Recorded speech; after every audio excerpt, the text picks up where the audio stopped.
سب سے پہلے انسان حضرت آدم علیہ السلام تھے۔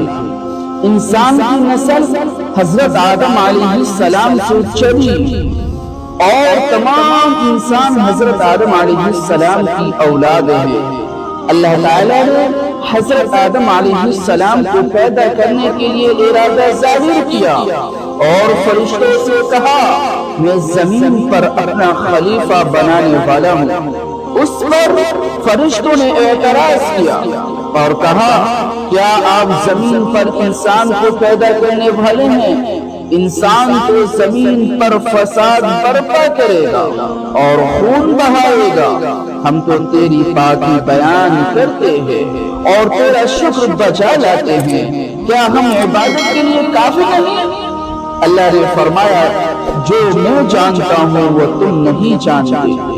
پھر اللہ نے خود اپنے ہاتھوں سے حضرت آدم علیہ السلام کا پتلا بنایا، پھر اسے سنوارا اور اسے مناسب شکل دی۔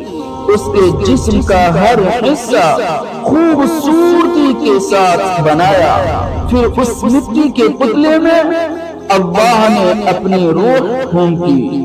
پھر اللہ نے فرشتوں سے پوچھا کہ چیزوں کے نام بتاؤ اگر تم سچے ہو۔ فرشتوں نے جواب دیا ہم نہیں جانتے، سب سے زیادہ تو آپ جاننے والے ہیں، ہم کو تو بس اتنا ہی علم ہے جو آپ نے ہم کو سکھایا ہے۔ آپ بڑے علم اور برکت والے ہیں۔ اللہ نے آدم سے کہا اے آدم ان فرشتوں کو ان چیزوں کے نام بتاؤ۔ اللہ نے آدم کو تمام چیزوں کے نام بتا دیے تو آدم کے علم میں تمام باتیں آ گئی۔ آدم نے ان چیزوں کے نام بتا دیے تو اللہ نے فرشتوں سے کہا کیا میں تم سے نہ کہتا تھا کہ میں آسمانوں اور زمینوں کے اندر کی سب پوشیدہ باتوں کو جانتا ہوں اور جو کچھ تم ظاہر کرتے ہو اور چھپاتے ہو سب کا علم رکھتا ہوں۔ اللہ تعالیٰ نے فرشتوں سے کہا کہ آدم کو سجدہ کرو۔ تمام فرشتوں نے آدم کو سجدہ کیا، لیکن ابلیس نے سجدہ کرنے سے انکار کر دیا۔ وہ غرور کرنے والوں میں سے تھا۔ تجھے کس چیز نے سجدہ کرنے سے روکا جبکہ میں نے تجھے حکم دیا تھا؟ یہ اللہ تعالیٰ نے پوچھا۔ ابلیس نے کہا آپ نے انسان کو مٹی سے بنایا اور مجھے آگ سے پیدا کیا۔ ابلیس کے معنی مایوس اور نا امید ہونا، اسی لیے کہا گیا کہ جو شخص اللہ سے نا امید ہوتا ہے وہ ابلیس کے تابع ہوتا ہے۔ جو لوگ ابلیس اور شیطان کے بہکاوے میں آ جاتے ہیں وہ پست ہمت ہوتے ہیں، جو فرائض ان کے ذمہ ہوتے ہیں وہ ادا نہیں کرتے اور ذلیل و خوار ہوتے ہیں۔ جب ابلیس نے سجدہ کرنے سے انکار کیا تو اللہ نے فرمایا تو آسمان سے اتر، تو نے تکبر کیا اور تو ذلیل و خوار ہوا۔ ابلیس نے کہا کہ مجھے قیامت کے دن تک مہلت دیجیے۔ اس پر اللہ نے فرمایا تجھے مہلت دی گئی۔ ابلیس نے کہا میں تیرے بندوں کو گمراہ کروں گا اور ہر طرف سے ان کو گھیرے میں رکھوں گا، وہ تیرا شکر بھی نہیں کریں گے۔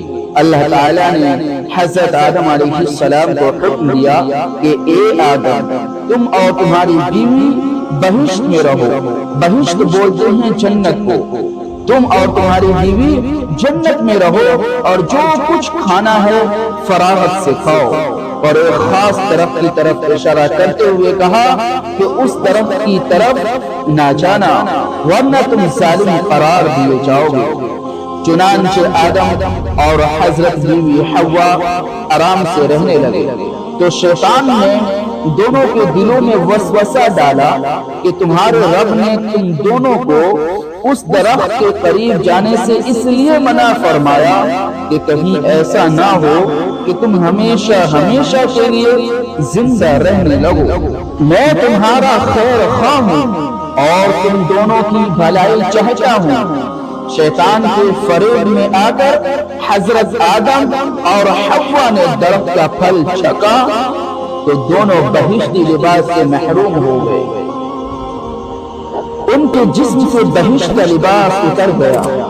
دونوں اپنے اوپر جنت کے پتے جوڑ جوڑ کر رکھنے لگے۔ ان کے رب نے ان کو پکارا اور کہا، کیا میں نے تم دونوں کو اس درخت کے قریب جانے سے منع نہیں کیا تھا اور یہ نہ کہا تھا کہ شیطان تمہارا دشمن ہے؟ حضرت آدم اور حوا دونوں سے غلطی ہوئی، انہوں نے اللہ کا حکم نہیں مانا۔ اس غلطی پر دونوں کو سخت ندامت ہوئی۔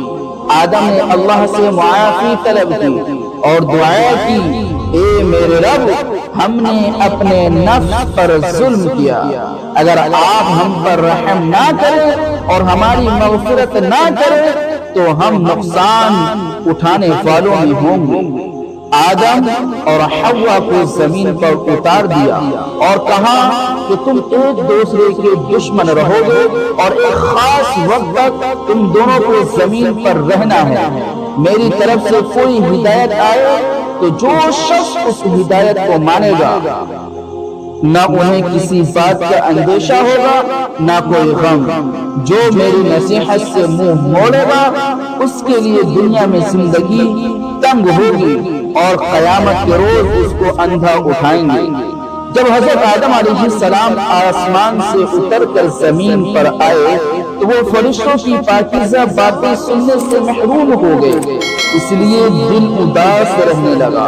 آپ نے اللہ سے دعا کی اور عرض کیا کہ میں تو فرشتوں کی صحبت سے محروم ہو گیا ہوں۔ اس پر اللہ نے فرمایا، آپ مکہ معظمہ جائیں، وہاں میرا گھر تعمیر کرے، اس کا طواف کرے اور نماز پڑھیں۔ چنانچہ آپ علیہ السلام جبرائیل امین کے ساتھ مکہ معظمہ گئے، وہاں کعبہ کی بنیاد رکھی، نماز پڑھی اور طواف کیا۔ حضرت آدم علیہ السلام کے واقعے سے ہمیں سبق ملتا ہے کہ جس کام کو اللہ نے کرنے سے منع فرمایا ہے وہ نہ کرے، جو کام کرنے کا حکم دیا ہے وہی کرے، یہی عبادت ہے۔ عبادت نیکی ہے، نیکی عبادت ہے۔